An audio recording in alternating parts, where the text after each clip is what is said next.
It's pitch black. And you don't see it until the last minute. It's as if someone pulls back the curtain. It comes out of this black velvet void of nothingness.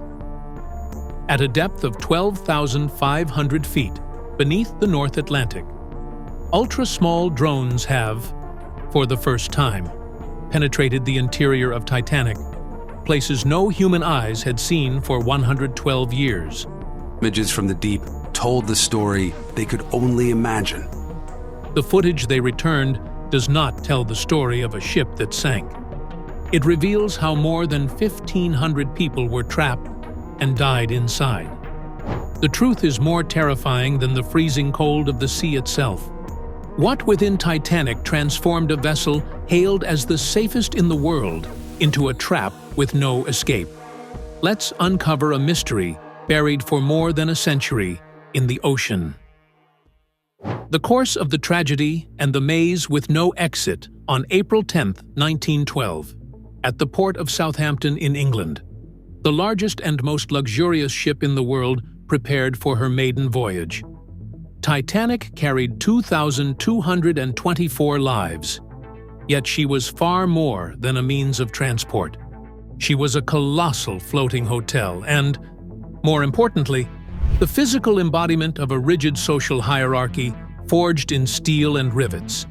First-class passengers, those who had paid the modern equivalent of $100,000, moved through grand carpeted staircases and straight corridors that opened onto wide and airy promenade decks.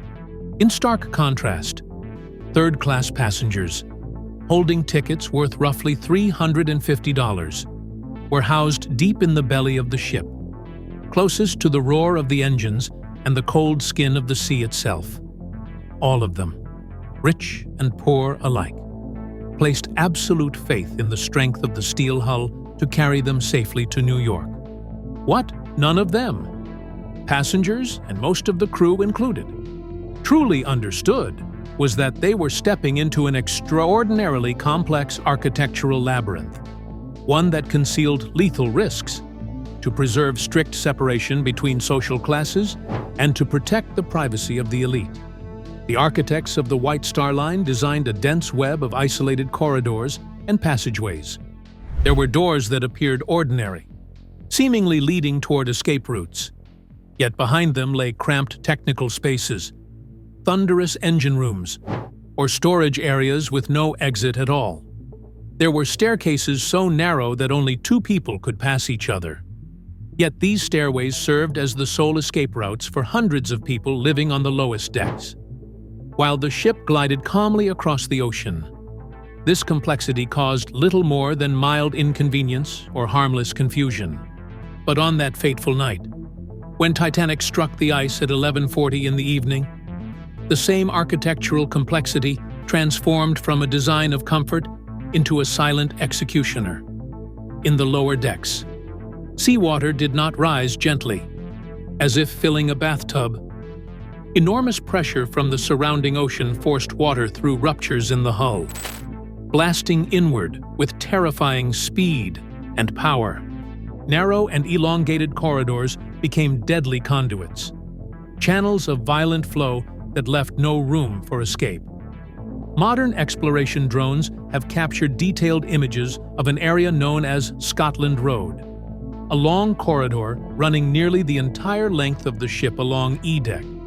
It had been designed as the main artery for crew movement and for third-class passengers, under normal conditions. It functioned as a vital circulation route for people and supplies. During the disaster, however, Scotland Road became a raging underground river, sweeping away and drowning anyone who tried to fight against the current in a desperate attempt to reach the stairways above. Passengers trapped deep within F and G decks never heard the gentle music of the band playing on the upper decks.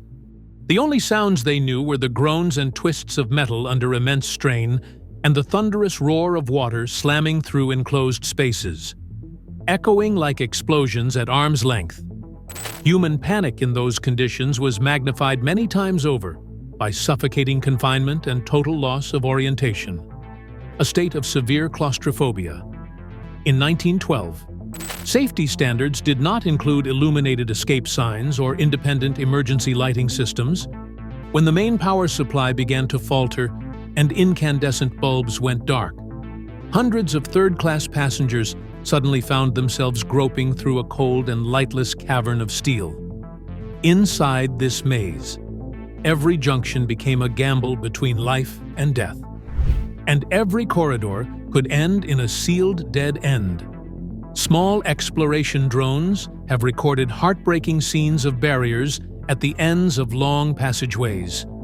Some doors remained open, but many others were tightly shut, not through human cruelty, but because of automatic mechanisms, default design settings, or simply because the crushing force of the water pressed the doors so firmly into their frames that no human strength could pry them open.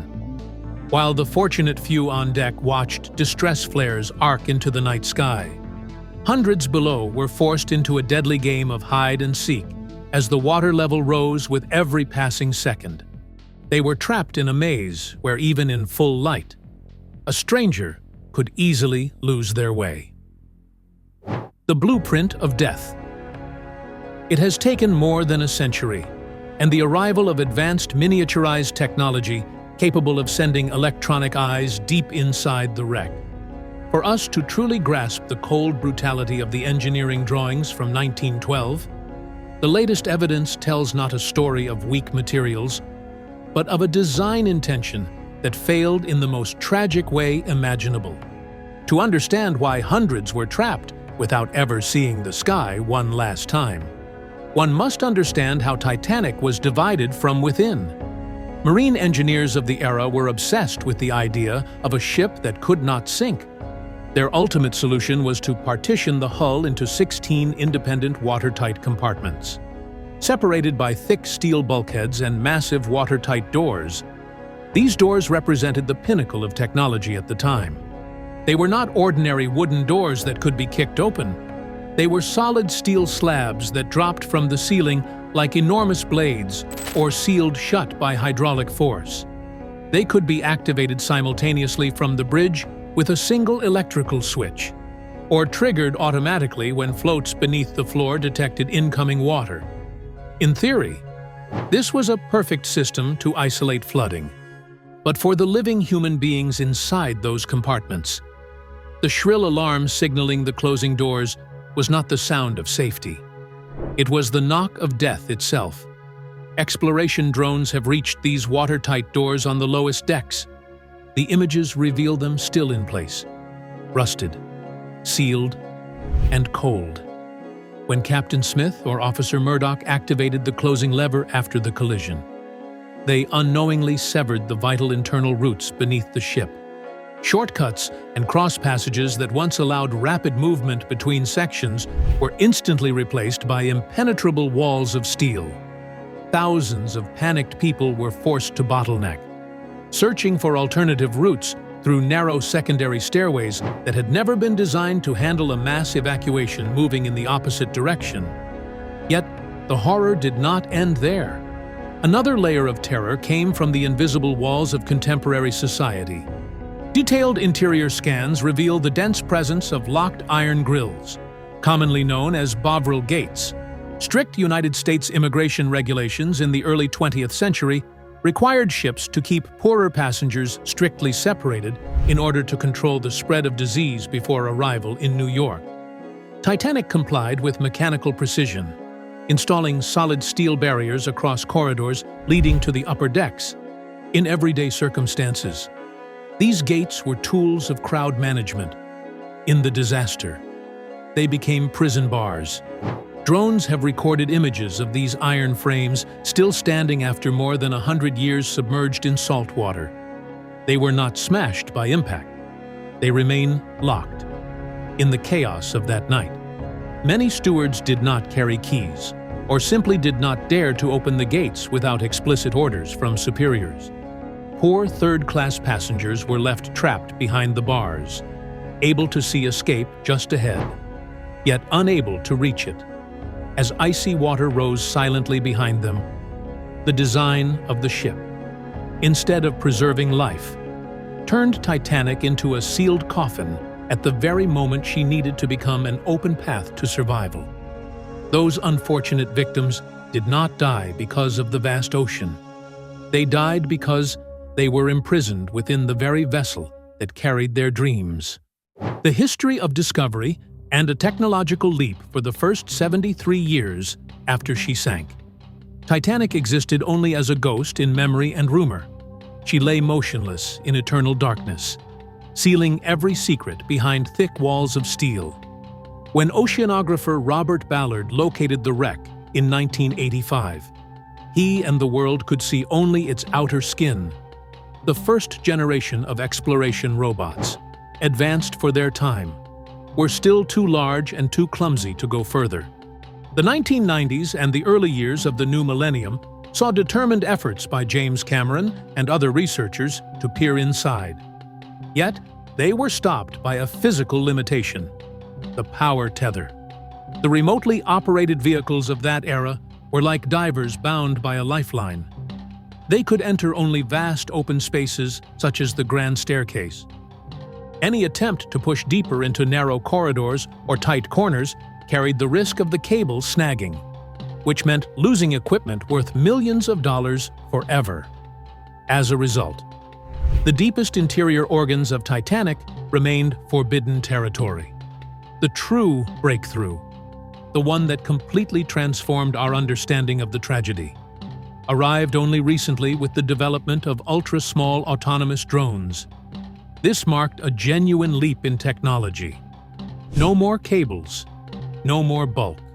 Equipped with laser-based collision avoidance sensors and advanced sonar navigation, these tiny explorers can hover freely and maneuver through spaces barely a few dozen centimeters wide, moving like metallic hummingbirds.